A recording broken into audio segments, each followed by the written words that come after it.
Muy buenos días. Como bien lo indicaba mi compañera hace un momento, la sesión del plenario legislativo ha finalizado hace pocos minutos la sesión extraordinaria y en este momento nos acompaña acá en nuestro set de entrevistas la señora presidenta de la Asamblea Legislativa, doña Carolina Hidalgo Herrera, con quien vamos a conversar de algunos de estos temas importantes de los últimos días en la Asamblea Legislativa. Dentro de esos, la reforma al reglamento legislativo, un anhelo de muchos años para poder agilizar el trámite legislativo. Doña Carolina, muchísimas gracias por acompañarnos y tal vez si lo logramos explicar a la gente en qué consiste en estas reformas y qué podríamos esperar los ciudadanos del trabajo legislativo en la promulgación de leyes. Muchas gracias por el espacio.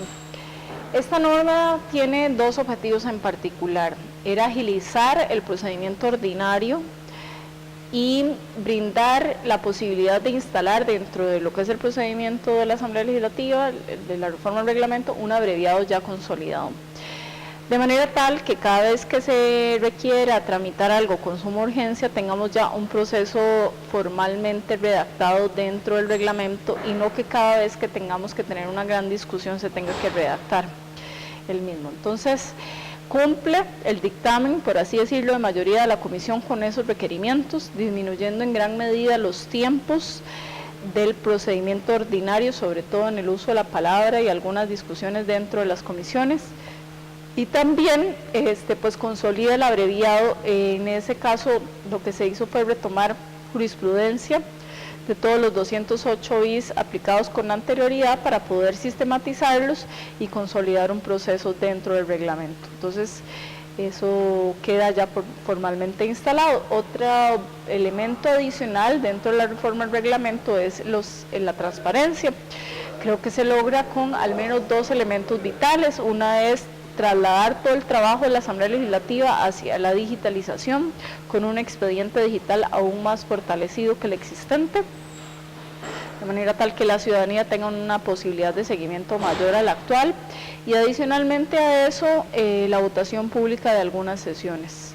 Entonces, eso entre otras cosas, me parece que se dio un proceso de construcción conjunta y colaborativo muy importante, donde todas las fracciones y todos los diputados y las diputadas pudieron hacer aportes a la misma y fueron considerados, y la idea era que esto se conoce, o sea, una realidad que contemple las preocupaciones de todas las agrupaciones. 56 años tenemos ya de tener una misma reforma, un mismo reglamento, y ya era hora de hacer algún cambio para esta realidad. Este texto que hoy día nos ampara es el que se trabajó durante 56 años con el bipartidismo, y ahora estamos en una realidad absolutamente distinta y hay que adecuarse a esos tiempos. Precisamente, doña Carolina, ¿cómo nace esa iniciativa? ¿Ustedes cómo la construyen? ¿Cómo llegan a trabajar ese texto y a presentarlo con un amplio respaldo de muchos diputados? Su experiencia legislativa, usted había trabajado en periodos anteriores acá como asesora, y obviamente eso le sirvió a usted mucho, pero hay otros diputados, jefes de fracción, que no tenían esa experiencia legislativa, pero que aún así entran dentro de esta dinámica para intentar reformarlo. ¿Cómo nace la idea? Yo creo que en campaña política sí hicimos como la tarea de ver qué diputados o diputadas habían planteado esto como una necesidad, y era un común denominador. Lo segundo que creo que pesa es que los actuales jefes de fracción en su gran mayoría han sido o ministros o diputados, con lo cual conocen de las preocupaciones o las vías de obstaculización que tiene el actual reglamento, lo tedioso que puede ser para alguna emergencia. Y todos estábamos y todas apuntadas en la línea de dar mayor agilidad y sobre todo que la Asamblea Legislativa se renueve, eso era vital. Entonces, desde antes de iniciar nuestra labor legislativa, sí tuvimos algunas mesas de consenso sobre el mismo, luego se tardó un tiempo importante en la redacción de un texto de consenso, y ese es el que se presenta con 32 firmas, y luego ya en esta última etapa formal de la comisión, pues se consolida ese consenso. Entonces sí hubo una inversión de tiempo previa a la presentación del proyecto para que fuera lo más... Sí, como colaborativo, o sea, se armó de manera colaborativa, considerando todos los puntos. Por ejemplo, para la fracción del Partido Acción Ciudadana lo que era vital era el procedimiento abreviado. para restauración nacional, fortalecimiento de las comisiones con potestad legislativa plena, para liberación nacional, la agilización en algunos trámites y revisar un poco las consultas facultativas, para la fracción de la Unidad Social Cristiana, pues algunos procesos de proporcionalidad para el conocimiento de los proyectos y también la posibilidad de mejorar el debate reglado. Entonces se incorporó dentro de la reforma cada uno de los elementos. Precisamente una de las quejas que se daba mucho a nivel de la ciudadanía era con el trabajo que hacían las comisiones investigadoras sobre algunos casos en particular. Recuerdo el tema de concesiones, algunos otros proyectos que después hubo investigaciones de la Comisión de Control de Ingreso y Gasto Público que terminaban no viéndose en el plenario legislativo, y la ciudadanía o la prensa lo que decía era que que las investigaciones no terminaban en nada y que era más que todo un show político.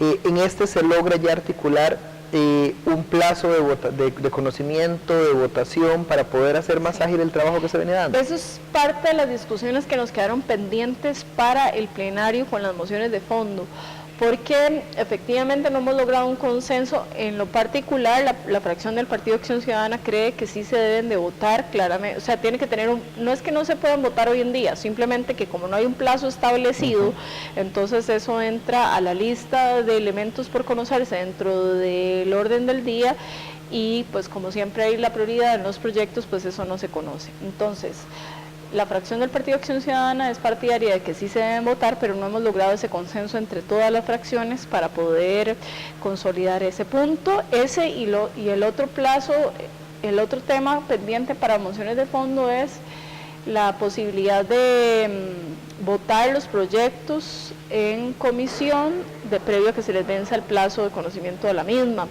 porque algo que sí establece esta reforma es que el conocimiento dentro de comisiones es de 60 días, se puede prorrogar por únicamente una vez 60 días adicionales, porque hoy en día son de 30, pero lo cierto es que se da una y otra vez prórroga indefinidamente. Aquí solo podría prorrogar una única vez, pero ¿qué pasa después de esa prórroga? Esa es un poco la pregunta. Entonces, el planteamiento que queda pendiente es que se vote o no antes de que se le venza el plazo dentro de la comisión. Presidenta, para ir finalizando la entrevista de esta mañana, pero que también es importante, usted es la tercera presidenta que dirige la Asamblea Legislativa después de doña Rosemary Kanspinski y doña Rina Contreras. ¿Qué aporte o qué resalta usted de este periodo, de haber llegado usted a la máxima autoridad de la Asamblea Legislativa de este año? ¿Cuál fue lo que usted, ya quedan un poco más de 2 meses de presidencia antes de que usted deje el cargo a partir del 1 de mayo, y qué balance hace usted de este periodo? Bueno, lo primero es que yo estoy sumamente agradecida y honrada con la posibilidad de este cargo, y creo que no le pertenece a Carolina Hidalgo, creo que le pertenece a todas las mujeres legisladoras que hicieron un trabajo previo dentro de la Asamblea Legislativa, posicionando la necesidad de mayor paridad y equidad en estos espacios de poder. O sea, yo creo que para nadie es un secreto que la creación inclusive del grupo parlamentario de mujeres tenía en gran medida ese objetivo de darle mayor oportunidad a las mujeres. Entonces creo que esto significa una ruptura producto de esos esfuerzos o esas luchas anteriores, y que espero que sea la posibilidad de que cada vez tengamos mayor cantidad de presidentas dentro de la Asamblea Legislativa. Entonces, en lo simbólico y en la lucha de la equidad y la paridad de género en política, creo que esto es un logro conjunto de esas mujeres que han dado ese esfuerzo, y yo pues me he encargado simplemente de ejercer el rol de la mejor manera que estaba a mi alcance. La otra, creo que este primer año ha sido significativo respecto al compromiso de las fracciones de llevar adelante temas que habían sido históricamente postergados. La reforma fiscal, la reforma del reglamento es una de ellas. Justamente han sido parte de mis 3 compromisos. Yo, iniciando la gestión, dije, bueno, mi compromiso es llevar adelante la reforma fiscal, la reforma del reglamento y un poco el tema del Parlamento abierto. Y en eso me he enfocado. Quiero decir que lo que se ha alcanzado en estos 2 temas no son resorte directo de mi única gestión o en lo personal, para nada. Ha sido gracias al compromiso de todas las fracciones de llevar adelante temas para resolver y darle a Costa Rica otro mensaje. Creo que Costa Rica requiere una Asamblea Legislativa no tanto a la confrontación, no porque la confrontación no sea positiva, sino que dé resultados, dé acciones, realmente resuelva, y creo que este año ha sido un buen ejemplo de eso, porque los datos lo demuestran respecto a la cantidad de proyectos avanzados y las y las discusiones de fondo que se han dado. Precisamente, Presidenta, le tocará a usted ser parte de los diputados que se pasarán al nuevo edificio legislativo, también una mora en el tema de infraestructura de la Asamblea Legislativa, que ustedes han continuado trabajando y que ya queda relativamente poco para que se pasen a ese nuevo edificio. Así es, esperemos que sea una realidad. Creo que eso le va a tocar al próximo presidente o presidenta, pero me alegra mucho que ha sido un esfuerzo institucional. Tampoco no es único de esta administración, todo lo contrario, ha sido la suma de muchísimos aportes, tanto de funcionarios como de legisladores y legisladoras, y que ojalá sea una realidad. Le agradecemos a la presidenta de la Asamblea Legislativa, la diputada Carolina Hidalgo Herrera, que nos haya acompañado acá en el set de entrevistas el día de hoy para conversar un poco más del acontecer legislativo y de lo que sucede acá desde el primer poder de la República, con estos temas que sin lugar a dudas son trascendentales, principalmente el lograr modernizar y hacer muchísimo más ágil el trabajo de la Asamblea Legislativa en un reglamento que, como bien lo decía la presidenta, tiene más de 50 años de estarse utilizando y que obviamente necesitaba mejoras que hicieran más ágil el trabajo desde acá. Con eso damos por finalizada la transmisión del día de hoy en esta primera parte y los esperamos a las 2:45 con muchísimo más del acontecer legislativo.